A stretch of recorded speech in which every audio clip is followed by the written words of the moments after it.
नमस्कार, मैं भावना स्वागत करती हूँ आपका जन प्रकाशन न्यूज में। आइए रुक करते हैं आज की ताजा खबरों की ओर।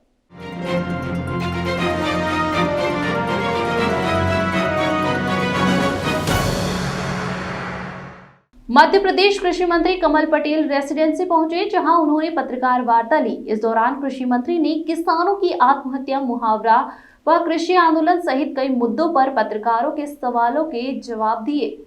आपने देखा होगा जब से योजना लागू हुई है आत्महत्या नहीं हो रही है, किसान की खेती घाटे की नहीं हो रही है, लाभ का धंधा बन रही है और छोटे किसान के लिए ये वरदान है। और इसलिए मैं कहता हूं कि नरेंद्र मोदी जी गरीब किसानों के लिए, ये लाखों किसानों के लिए, 86% किसानों के लिए भगवान है, जीवन देता भगवान।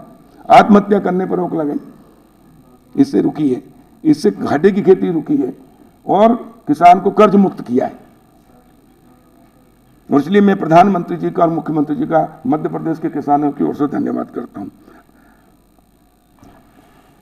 अभी तक मध्य प्रदेश में 13,451 करोड़ प्रधानमंत्री किसान सम्मान निधि में और 3,051 करोड़ मुख्यमंत्री किसान सम्मान निधि में, कल्याण निधि में दे चुके हैं। इस प्रकार 16,502 करोड़ रुपया किसानों के खातों में जा चुका है, छोटे किसानों को जिनको जरूरत है। इसी के साथ बीमा की बात करें, कांग्रेस कहती है कि हम किसान हितैषी हैं। 15 महीने सरकार में रहे, 18 का रबी का, खरीफ 19 का, 19 रबी का। कमलनाथ जी नाग जैसे बैठे थे, नाग कुंडली मार के वल्लभ भवन में 1 रुपया प्रीमियम जमा नहीं किया, न 1 रुपया किसान को दिया। जैसे ही भारतीय जनता पार्टी की सरकार आई, शिवराज जी मुख्यमंत्री बने, हमने राशि दी और 9,388 करोड़ से भी अधिक राशि किसानों के खातों में हम डाल चुके हैं। जो कमलनाथ जी को देना था, कांग्रेस की सरकार को देना था, इन्होंने नहीं दिया, वो हमने दे दिया। और इस वर्ष 2020 खरीफ का फसल, जब फसल में बीमारी आई तो हमने बीमा की तारीख बढ़ाते गए।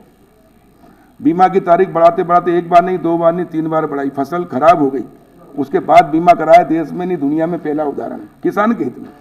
1 ग्राम का बीमा नहीं होता, जबकि सबसे अधिक जरूरत है वनवासियों को। 1 ग्राम का बीमा इसलिए नहीं होता क्योंकि जो बीमा की इकाई है वो पटवारी हल्का राजस्व ग्राम में होता है, 1 ग्राम में नहीं होता है। मैंने हरदा और सीहोर का, जो नर्मदा में बाढ़ आई थी, तो मेरे क्षेत्र में गया तो मैंने उन किसानों से कहा कि तुम्हारा मैंने मुआवजा ये तो दे दिया है, बीमा दिला दूंगा। उन्होंने कहा हमारा बीमा ही नहीं होता क्योंकि बीमा 1 ग्राम में हमारा। मेरी विधानसभा में एक ही ग्राम जो होगा नर्मदा किनारे।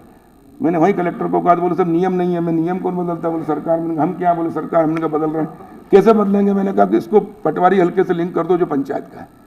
और वहाँ सालियाखेड़ी पंचायत थी तो उससे लिंक करा दिया तो उनका बीमा हो गया। और अब पूरे प्रदेश का, देश में पहला राज्य मध्य प्रदेश जहाँ 1 ग्राम का भी बीमा हो रहा है, ये देश में पहला। और इसके कारण वनवासी जो जिनको सबसे ज्यादा आवश्यकता है उनको भी बीमा मिलेगा। और बीमा जिनका केसीसी होता है उनका होता था, लेकिन हमने घर घर जाकर बीमा कराया। और रविवार के दिन 2 बार बैंक खुलवाई, 2 रविवार तारीख बढ़ाते गए। आखिरी तारीख थी सोमवार, तो इसके पहले एक दिन अगर आखिरी दिन जाता किसान कहता कि आपका गिरदावरी नहीं आई, ये नहीं आई, तो समय निकल जाता है। इसलिए रविवार को बैंक खुलवा के सबका बीमा कराया। तो हमने 44 लाख किसानों का बीमा कराया है 2020 का। और मुझे बताते हुए खुशी है कि माननीय मुख्यमंत्री जी के साथ कल मेरी बैठक हुई है, बुलाया था मुझे। हमने तय किया है कि फरवरी में, 15 फरवरी के पहले पूरा तैयारी करके हम किसानों को बीमा देंगे। जो सोयाबीन की फसल 2020 में खराब हुई थी, लगभग 7,600 करोड़ से भी अधिक राशि उनके खातों में डाल देंगे। मुख्यमंत्री जी एक क्लिक दबाएंगे, किसान माफ वचन दे रहे हैं। उस चक्कर में लोगों ने हो गया। और देखो 15 साल तक लगातार सरकार है तो एंटी इनकम्बेंसी भी होती है, कई कारण रहते हैं, एक कारण नहीं रहा। अरे लेकिन अरे देखिए, एक थी दूसरी बात, 15 महीने, 15 साल में के बाद 15 महीने के लिए आई कांग्रेस की सरकार।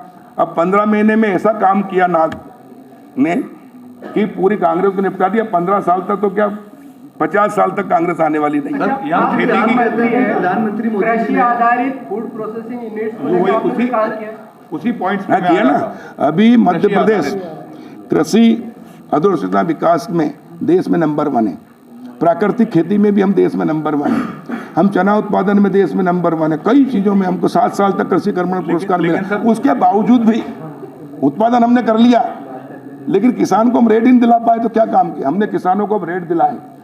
जो मुट्ठी भर व्यापारी कमाते थे वो किसान 10,000 करोड़ 12,000 करोड़। कभी गर्मी में हमने ग्रीष्मकालीन मूंग बुआई 7,196 रुपये समर्थन मूल्य था, मंडी में बिक रही थी वो 3,000 से 5,000। जैसे ही हमने सीएम साहब से घोषणा कराई, भारत सरकार से खरीदी की, 7,196 में खरीदा तो 6,000 साढ़े 6,000 मंडी में भी बिक गई। और इस प्रकार 2,000 करोड़ हमने किसानों को उसमें ज्यादा दिलाया। इस बार भी हम चना सरसों मसूर 5 तारीख से खरीदना शुरू, पंजीयन करना शुरू कर रहे हैं, गेहूं का सबका मार्च में खरीदेंगे, ताकि पूरा माल जब हमारे पास आने लगेगा तो व्यापारी को नहीं मिलेगा, तो मिलेगा तो समाज में सवाल कृषि आधारित उद्योग पे है। कृषि छोटी छोटी इकाइयां, बिल्कुल यूनिट बता रहे हैं, टमाटर जाता है बाहर, बिल्कुल नहीं बनती। एक सुनिए, अभी तक हम कस्टम हायरिंग सेंटर देते थे। देखिए किसान को अभी तक ऋण मिलता था काय पे, खाद बीज दवाई tractor harvester motor pipe engine. किसानों में सोचूं मैं टमाटर पैदा करता हूं, मैं टमाटो स्वास्थ्य की 5 लाख की फैक्ट्री लगा लूं तो मुझे भले 5 करोड़ की जमीन रखूंगा, गारंटी नहीं मिलेगा, न आलू की चिप्स की। और इसलिए हमने कस्टम प्रोसेसिंग सेंटर शुरू किया, 288 हम इस बार लगा रहे हैं। और बाकी कृषि अधोसंरचना विकास फंड जो है, AIF फंड है, एग्रीकल्चर इंफ्रास्ट्रक्चर फंड, उसके लिए 3% ब्याज में छूट है और 40% की सब्सिडी उद्योग पे है। देश दुनिया की तमाम ताज़ा खबरों के लिए देखते रहिए जनप्रकाशन न्यूज़ और हमारे चैनल को लाइक शेयर और सब्सक्राइब जरूर करें।